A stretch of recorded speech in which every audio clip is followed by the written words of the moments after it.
Skull and Bones is finally coming out soon. So that's why I decided to look back at the game that actually inspired it, Assassin's Creed 4 Black Flag. This game is now a little over 10 years old and it is still considered by many to be one of the best in the series. When it launched, people were a bit skeptical about how an Assassin's Creed game could gel well with a pirate adventure, and the answer turned out to be by removing a lot of the Assassin's Creed elements in the first place. This game is more of a pirate simulator than an Assassin's Creed game.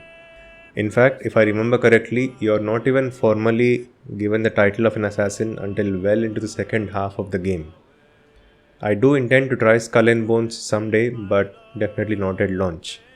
I had way more fun by replaying Black Flag, which actually has a lot more features than Skull and Bones. In this short playthrough, I tackled one of the missions from the early stages of the game, and it actually covers a lot of the gameplay elements. We start off by just sailing through the seas, going towards our next objective. At this point, I had not unlocked the city of Kingston, so I did not have a fast travel point to go there right away. So I had to sail the seas to get there. And along the way, obviously, I ran into some combat. And because I was playing this game after so many years, I immediately sank to the bottom of the sea.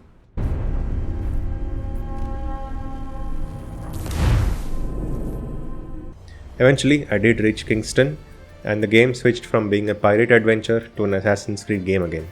I had to do one of those annoying tail the target missions, and of course, I kept failing it.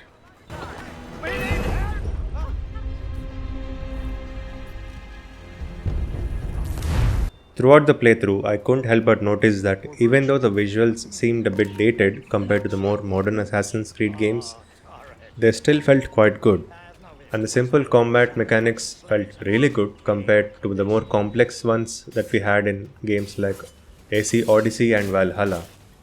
While sailing at sea, obviously the highlight was the sea shanties. Listening to these shanties as you sail the seas is a really nice way to pass the time. Down west old ship that ever did sail, sailed on an errand on a windy day, and we're waiting for day, wait for day, wait for day that we get our pay.